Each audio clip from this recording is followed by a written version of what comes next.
Welcome back to my channel. Ngayon naman po ay gagawa tayo ng chewy, fudgy at napakadaling gawin na chocolate crinkle.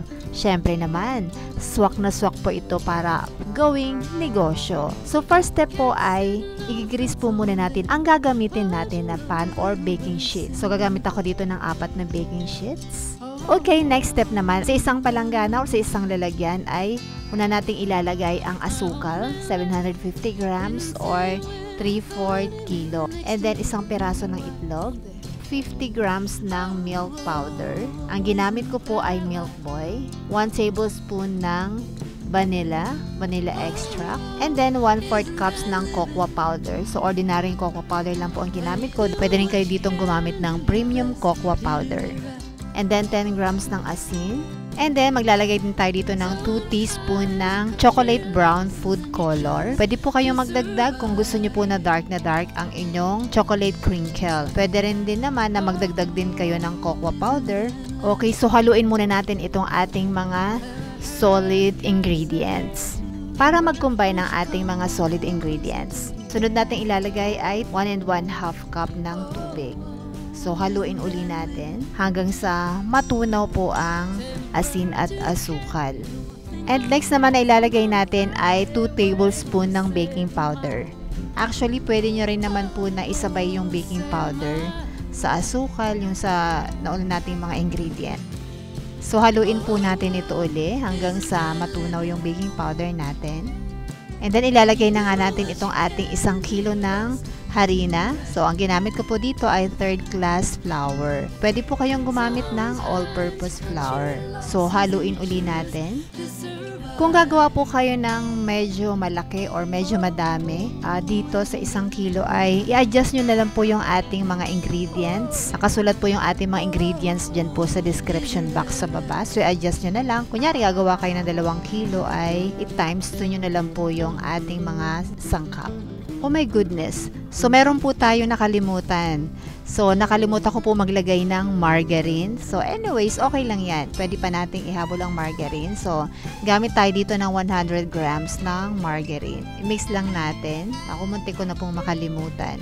So, wag po kayo magtataka kung ganito po ang hitsura ng ating dough. Medyo basa-basa po talaga siya. So, wag po kayo magdadagdag ng harina kapag ganito po ang hitsura ng dough nyo.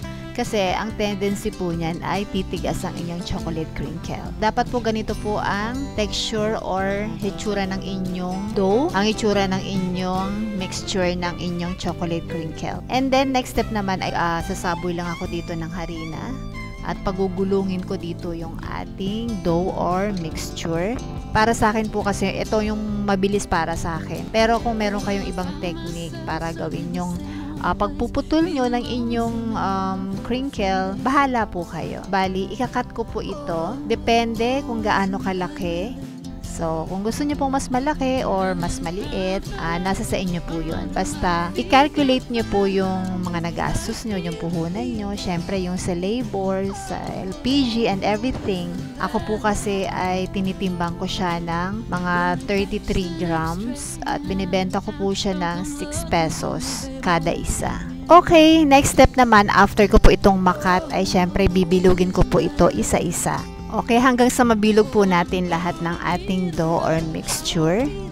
At nakagawa po tayo dito ng 80 pieces.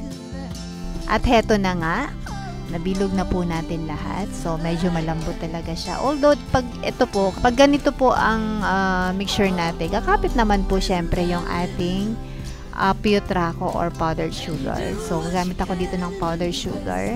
Okay, next step naman ay i-roll natin ito sa powdered sugar.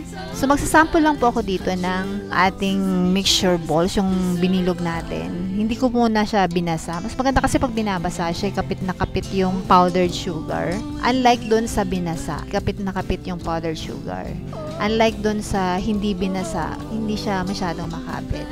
So, testing natin itong hindi ko binasa. Although, makapit din naman siya.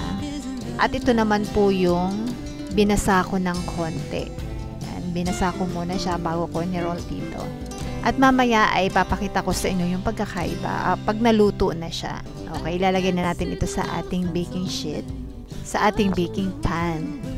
dapat po mainit na po ang inyong oven bago nyo po isalang itong ating chocolate crinkle para maganda po yung alsa.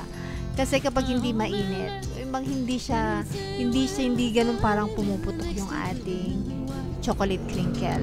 So, mga nasa 150 to 180 degrees Celsius po ang init ng oven sa pagluluto po ng inyong chocolate crinkle. Lutuin natin ito ng mga 10 to 15 minutes. So, ito na nga titingnan natin yung pagkakaiba yung binasaan natin tsaka hindi. Ito po sa kabilang kamay ko ay yung hindi natin binasa na dough. And then, dito naman sa kabila ko ay yung binasa. So, syempre nakita nyo yung pagkakaiba na mas okay pa rin yung binasa mo na bago natin ni-roll sa powdered sugar. And then, ito naman po yung texture ng ating chocolate crinkle. O, diba? Chewy, fudgy, and malambot pa rin yung ating chocolate crinkle. So, try nyo na rin pong gumawa nito, lalo kung gagawin nyo siyang negosyo. Ilagay nyo lang po ito sa mga tub, canister, pambenta na. Pwede nyo pong liitan lang, yung maliliit lang, pwede naman ding malalaki. So, yan po, sana nagustuhan nyo po ang ating recipe for today. Kung nagustuhan nyo po ito, pakishare naman, and syempre, pakilike na din. Thank you for watching!